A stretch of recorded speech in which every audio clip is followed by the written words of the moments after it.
Okay,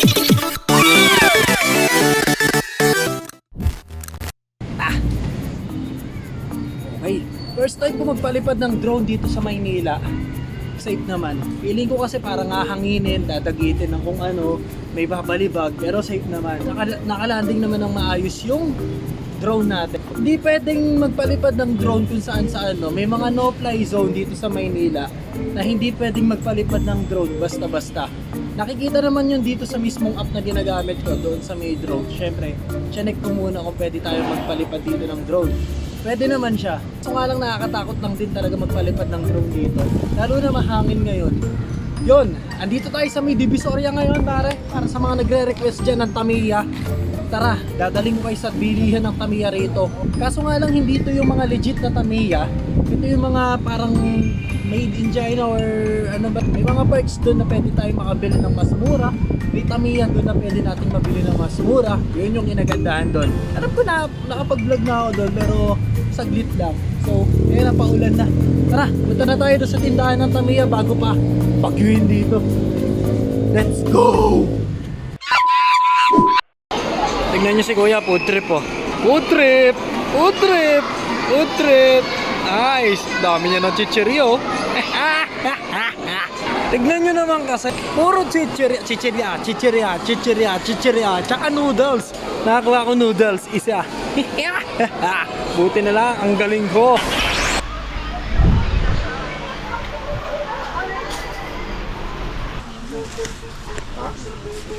Yes po.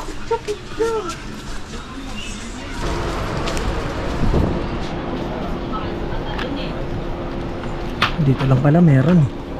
Pero mga parts lang. Parts. Bumper oh. Color silver. Wow. Tanong natin kung magkano. Sa inyo rin po ba to? Ayan. Magkano po dito? 100 po. Lahat to kuya, yung kahit yung bumper. O yung bumper daw. Ano bumper? Ay, ayun pala meron. 150. Sige, dyan ko na lang tignan. 150, 150. Ayan, ito pala eh. Ah, ito 216. Okay. Ayan, 100. Okay po. Ah, magkaiba pala siya. Ito, ba't ito 150? Bumper at saka kanya. Ah, Palikod. 150. Pwede na. Ito pwede. May unit din kayo kuya? Nang O mga accessories lang po? sasakyan. Oo. Kaso hindi Tamiya ha. Ah, ano siya? Ito oh. Sourcing lang tatak lang kami sasakyan. Ah, okay. Ito po, magkano? 150. 150. Pero matulin yan eh. Matulin motor na ito eh. Matulin pa sa original. Meron doon guys. Bawas ng 20 pesos. Presyo niya 130 ganun. Tingin pa tayo dun sa sinasabi ko sa inyo. Hindi pa yun yan. Nadaanan ko lang dito yan.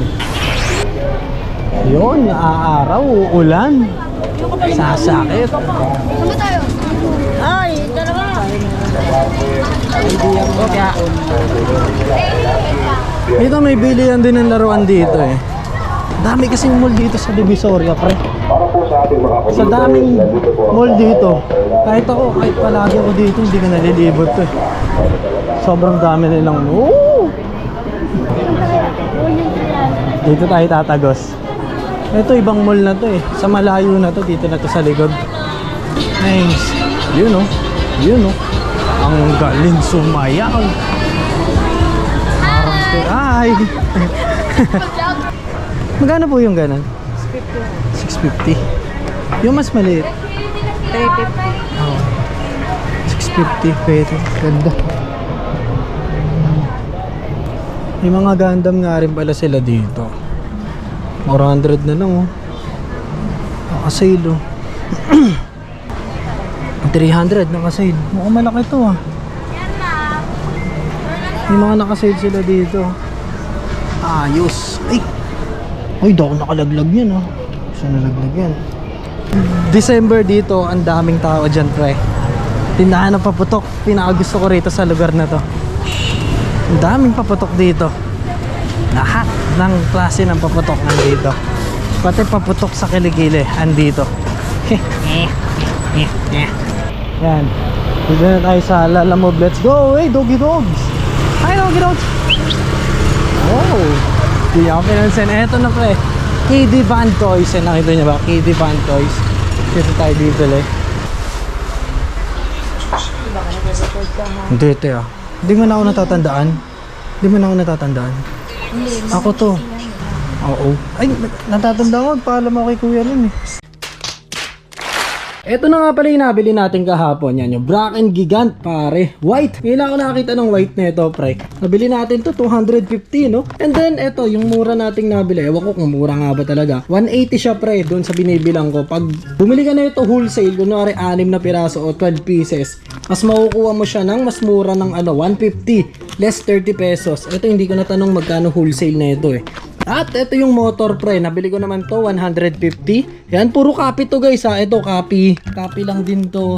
Ito copy lang din syempre. At ito copy lang din. Yan, ito nalimutan ko kung magkano, 130 babili ko dito o 100 pesos. Okay, buksan muna natin para makita nyo ng maayos yung mga parts no. Bago natin i-play ito ng mabilisan. Ngayon lang ako na, ang alam ko kasi dito red tsaka black no. Meron tayo parehas na ito ng original. Yan no. Wow. Okay. Smooth lang din talaga yung mga no, China made pre. Tignan nyo naman yung China made niyan. Oh, kakaiba na din talaga yung materials na ginagamit dito, no. Talagang di nyo akalaing to, no, mga copycat pre na Tamiya. Ganda din eh. Ganda rin talaga. Tapos ito yung motor ng may demonyo pre. Napakatulin yan. The best among the best with the motor with the demon blood. Demon blood ng puta. Yan, ito yung sticker. Parang mas maganda kasi kung walang sticker. Pero mas maganda rin naman pag may sticker, no. Mukha siyang mukha niya si tawag dito, Venom. Venom White. Ito na nga pala ilalagay nating motor. Itong nabili natin na 150. Pero itong motor ng demonyo, itatabi muna natin yan, no. Tignan din natin to kung mabilis din tong motor na to pre. Kaya ito ilalagay natin. Nakalagay dito is Green Dash Project D Special Tune. Pare, tignan natin, tingin ko mabilis din to eh. So ayun guys, nakabit ko na yung engine niya. Nakabit ko na rin yung mga ibang parts. Pwede na natin subukan to at marinig ang tunay na tunog ng malademonyong motor. White na white nga pala tong Tamiya na to, no. Pag dinikit mo rito, hindi mo mapapansin. Tignan mo naman, no, sobrang puting-puti. Battery puti, gulong puti, chassis puti, lahat puti. So eto na, buksan na natin. Whoop, okay. Hoy! Hoy! Parang nagwawalang kinikis-kis na ewan sa pader, pare. Kakaiba talaga yung amuyin ko ah. Parang nagluluto ng grasa, pre.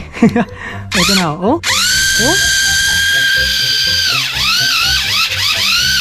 Grabe yung motor nito, pre. Tignan mo, oh. Ang init agad, oh.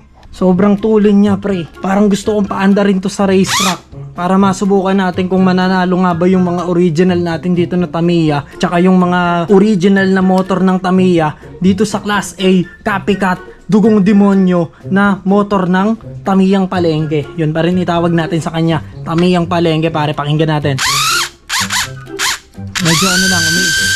Medyo umiipit-ipit lang kasi bago pa eh. So yun na nga mga boss, sabuon na natin tong Gigant natin dito. Gigant ako ng Gigant kanina. Bracken Gigant na white version, pare. Ngayon lang ako nakakita ng white version talaga ng Gigant, pare. Napakaganda niya. Lalo na pag idinikit pa natin siya doon sa pula at sa itim, meron tayo niyan. Etong white, pare, napaka-astig. Kung mapapansin nyo, pre, laruang China to, pre. Palengke toys. Pero kung titignan nyo yung materials na ginamit dyan, pre, the best, pre. Panalong-panalo kasi presyo na itong 150 dito, pre. Ngayon ako nakabili ng Tamiyang Palengke na talagang parang original. Hindi ako nagbibiro, guys. Kahit bumili man kayo dito sa link na to, nasa baba, puntahan nyo na yan. Mapagkakamalan mo ang original kung ikaw ang titingin, tapos hindi ko sasabihin sa'yo na na Tamiya Palengke, pre. Kung mapapansin nyo, hindi ko na inilagay yung roller na binili natin at yung bumper na binili ko rin, hindi ko na siya inilagay dito dahil yung bumper, hindi siya sukat dito sa mismong Gigant natin, hindi ko siya mailagay. And then yung roller, may kailangan pang ilagay doon na tornilyo para may kabit natin, hindi rin ako nakabili.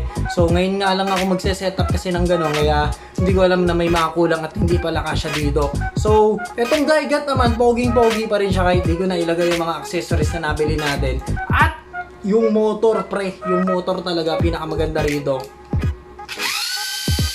Yun, no? The best.